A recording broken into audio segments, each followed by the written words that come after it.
ને મિત્રો મજામાં. મિત્રો હમણાં આપણે જે ગણિતનું વૈવિધ્ય છે એ એના ઉપર નજર છે અને કેવી રીતે પૂછી શકાય એની પણ વાત છે. તો આજે હું તમને જે 3 સમ મૂકવાનો છું એ એવા મૂકવાનો છું કે કદાચ ક્યારેક પૂછાણા હોય કે નહીં ખબર નથી, પણ મને ખબર છે કે કંઈક અમારી ટ્રીક છે. અને એ ટ્રીક તમે પકડી લેશો તો તમને આવડી જશે. તો તમારા માટે બનાવેલા આ 3 સમ છે. સાદા સીધા જ છે કે વર્તુળના પરિઘને અડધા કરી અને ત્રિજ્યા ગુણવાથી શું મળે.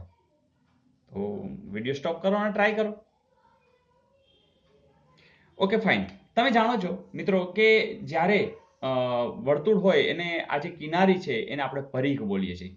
આ વર્તુળની ધારો કે ત્રિજ્યા આર છે, તો એનો જે પરિઘ છે એ 2πr થાય. બરાબર? એટલે આ 2πr છે, આ પરિઘ છે, એને અડધા કરવાની વાત છે. અડધા કરો એટલે 2 વડે ભાગવા. તમે જ કહેશો 2 2 તો ઉડી ગયા, તો વધ્યા કોણ? πr. અને એની સાથે ત્રિજ્યા ગુણવાની છે, એટલે કે πr². મિત્રો તમે જાણો છો πr² એટલે શું? આખા વર્તુળનું ક્ષેત્રફળ. એટલે કે આપણો જવાબ શું આવશે? ક્ષેત્રફળ. તો મિત્રો કંઈક અલગથી પૂછવાની જ્યારે ઈચ્છા થશે ત્યારે મે બી કે આવો પ્રશ્ન આવી શકે છે, પણ આપણી પાસે જે માહિતી છે એને તમે આમાં દોરતા જશો તો સહેલું લાગશે. તો 10મા ધોરણના વિદ્યાર્થીઓ, તમારા માટે ઘણું બધું આવવાનું જ છે. બસ ખાલી જોતા રહો અને આગળ આગળ વધતા રહો. જોઈએ નેક્સ્ટ. મિત્રો એક સાવ સાદો સીધો પ્રશ્ન કે R1 ત્રિજ્યા અને R2 ત્રિજ્યા વાળા શંકુની h ઊંચાઈના આડછેદનું ઘનફળ. મિત્રો તમને ખ્યાલ આવી ગયો હશે, શંકુ દાખલા તરીકે હોય તો એમાં તો એક જ ત્રિજ્યા આવે, તો અહીંયા 2 ત્રિજ્યા આપી છે. ધેટ મીન્સ આડછેદ હશે. આડછેદ એટલે અહીંથી કટિંગ કરો તો આ શંકુ છે એ કંઈક આવો થાય. રાઈટ? તો આ ત્રિજ્યા ધારો કે R1 છે, અહીંથી અહીં સુધીની, આ કારણ કે મોટો હશે આ રીતે, તો R2 છે, અને આ જે હાઇટ છે એ h છે. આ તો ત્રાસી ઊંચાઈ છે. તો એવા ઊંચાઈના આડછેદનું ઘનફળ, મતલબ કે ઘનફળ એટલે અંદર જે લાકડાનું હોય તો કેટલું લાકડું વપરાણું, આવી કંઈક વાત. તો આમાં સૂત્ર કયું આવે?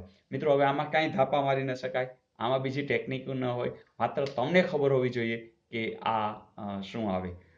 ધારો કે તમે આવડે છે, નો પ્રોબ્લેમ. નથી આવડતું, આજે શીખી જશો. મિત્રો કહેવાની વાત એ છે કે ધારો કે આવું પૂછી નાખે કોન્સ્ટેબલમાં કે તલાટીમાં, તો આપણે કંઈ ન કહી શકીએ. છે 10મા ધોરણનું, 10મા ધોરણના વિદ્યાર્થીઓને તો પૂછાય એવી પૂરી શક્યતા છે. તો કારણ કે સૂત્ર આવડતા હશે તો જ તમે કામ કરી શકો. તો મિત્રો આપણે યાદ રાખી લેશું કે એનું જે સૂત્ર છે એમાં જે આ છે 1/3 πh R1² R2² એ બેનો સરવાળો અને વત્તા એ R1 ને R2 નો ગુણાકાર એનો પણ સરવાળો. એટલે કે સૂત્ર બરોબર યાદ રહી જાય, 1/3 πh R1² વત્તા R1 R2 વત્તા R2².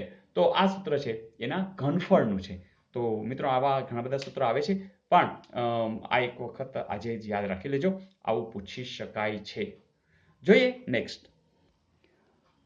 ત્રીજો પણ સૂત્ર આધારિત મેં આજે પ્રશ્ન પૂછ્યો છે કે ધારો કે ખ્યાલ હોય તો રાજી થાજો, નથી ખ્યાલ તો આજે ને આજે પાકું કરજો. જેમ કે πd એ વર્તુળ અંગેનું માપ છે. તો એ શેનું માપ છે? એમ ક્ષેત્રફળનું છે, લઘુચાપનું છે, અર્ધવર્તુળની પરિમિતિ છે, પરિઘ છે. મિત્રો ડી એટલે તમને પહેલા ખબર હોય છે, તો કોઈ પણ વર્તુળ લ્યો એને જે ત્રિજ્યાની વાત હોય એને આપણે આર રેડિયસ કહીએ છીએ, પણ અહીંથી અહીં સુધી જેને આપણે વ્યાસ કહીએ છીએ એને અંગ્રેજીમાં ડાયામીટર કહેવાય છે. તો આ અંતર કેટલું છે? ડી છે. તો અહીંયા તમને ડી આપ્યું છે. એનો અર્થ એ થયો કે ત્રિજ્યાના ડબલ કરો એ થાય. તો ત્રિજ્યાના ડબલ એટલે અહીંયા આર છે, અહીંયા આર છે, એટલે 2r. તો તમે ડી ની જગ્યાએ 2r મૂકવાથી કંઈ જુઓ તો યાદ આવે છે? આ બગડાને ધારો કે અહીંયા લઈ જાય તો વાંધો નથી, 2πr. યસ, તમે સાચા છો. 2πr તો કોનું છે? અહીંથી અહીં સુધીનું કિનારીનું માપ, અને એને તો આપણે શું કહીએ છીએ? પરિઘ. Is it okay? તો મિત્રો આવું પૂછાઈ શકે છે. મને ખ્યાલ નથી આવું પૂછાયેલું છે કે કેમ, પણ મને એક વિચાર આવ્યો કે કંઈક નવું પૂછવું જોઈએ, અને નવીન રૂપે મૂકવાથી જરાય તમારે ગભરાવાની જરૂર નથી. બસ શીખેલું હશે એ તમને ક્યાંક ને ક્યાંક ઉપયોગી થશે. તો મજા આવી દોસ્તો. તમારા કોમેન્ટ્સની હું રાહ એટલે જોતો હોઉં છું કે હાવ યુ ફીલ. હું નવા પ્રયોગો જે કરું છું એમાં તમને જે કંઈ મજા આવતી હોય જરૂરથી લખતા રહેજો. અને ઘણું બધું કામ કરવાનું છે. મને ખ્યાલ છે તમને હોમવર્કમાં પણ મજા આવી રહી છે. ચલો જોઈ લઈએ ગઈકાલનું હોમવર્ક. પ્રશ્ન મિત્રો આવો હતો કે જય સમાંતર શ્રેણીનું nમું પદ 15n વત્તા 10 હોય તો તે સમાંતર શ્રેણીનું 5મું પદ ખાલી જગ્યા છે. મિત્રો તમને એ પણ ખબર છે કે જ્યારે tn, જ્યારે સૂત્ર છે tn બરાબર a વત્તા યાદ છે ને? શું આવશે? n ઓછા 1 ઇન્ટુ ડી. તો nમું પદ એટલે તમને ખબર જ છે કે અહીંયા એની જગ્યાએ 10 મૂકી દો અને આ કેટલા છે? 15n છે. તો અહીંયા n ઓછા 1 અને ડી તો છે જ. તો અહીંયા વાત આટલી જ છે કે જ્યારે 15n તમને આપી દીધા છે એટલે કે શું થશે જોઈએ. આપણે 15n બરાબર ને, એટલે આ 15n વત્તા 10 તમને આપેલું છે nમું પદ.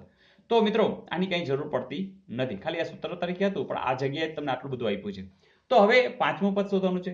તો t5 તો 10 વત્તા 15 n ની જગ્યાએ આપણે 5 મૂકવાના છે. તો તમે તરત કહેશો કે સર 15 50 75, 75 માં 10 ઉમેરાય કેટલા આવી જશે? સાચા જ છો, 85. એવું ક્યાંય છે જરૂર છે. તો મિત્રો આવું પૂછેલું અને મોટાભાગના આ પ્રશ્નોનો જવાબ સાચા પડ્યા છે અને મજા પણ પડી છે. તો આ બધા 10મા ધોરણની અંદર પૂછાતા સમ છે. તો મિત્રો અગાઉ પૂછાયેલા અને હજી પૂછી શકાય એવા છે. કંઈક થોડો ચેન્જ હોઈ શકે પણ આપણે એના સૂત્ર આત્મસાત કરશું અને કન્સેપ્ટ સમજશું તો ગણિતમાં કશું અઘરું હોતું નથી. તો હોમવર્ક આપી દઉં ને? યસ. તો મિત્રો તમને પોલા ગોળાની વક્ર સપાટીનું ક્ષેત્રફળ પૂછેલું છે. વધારાનું કહું કે પોલા ગોળાની બહારની વક્ર સપાટીનું ક્ષેત્રફળ પૂછ્યું છે. તો જરૂરથી તમે ટ્રાય કરો અને તમે ABCD એમ લખો તો પણ વાંધો નથી. તો એનીવે એન્જોયડ. તો મિત્રો મને ખબર છે કે તમારી કોમેન્ટ્સ મને મળતી રહે છે. બધાનો હું જવાબ નથી આપી શકતો પણ મને એટલી ખબર છે કે બધા આનંદ કરે છે, બધા ગણિતની અંદર MBA થઈ રહ્યા છે અને જે કૌશલ્ય છે ગણિતનું એ હવે તમે કેળવી રહ્યા છો. મિત્રો મારું એક સપનું છે કે પહેલા તમે ગણિતના આટલા માહિર થઈ જાઓ ને પછી તમને એવા ઊંડાણમાં લઈ જવા છે કે ગણિતની ખરેખર જે મજા છે ને એ તો આના પછીના સ્ટેપમાં છે. પણ હજી વાર છે. બસ બધા MBA બની જાઓ, મને બધું આવડે પછી આપણે હજી આગળ જશું. તો ગણિત વિષય જ એવો છે કે તમને આખી લાઈફ દરમિયાન તમને આનંદ કરાવશે અને એના કોયડા, એની જે મગજમારી એવો આનંદ કરાવશે અને એ કરવો છે આપણે અને કરતા રહીશું. બસ જોડતા રહ્યો બધાને અને આનંદ કરો અને કરાવડાવો. Wish you all the best. આવતીકાલે નવી તૈયારી સાથે મિલતે હૈ બ્રેક કે બાદ. આવજો.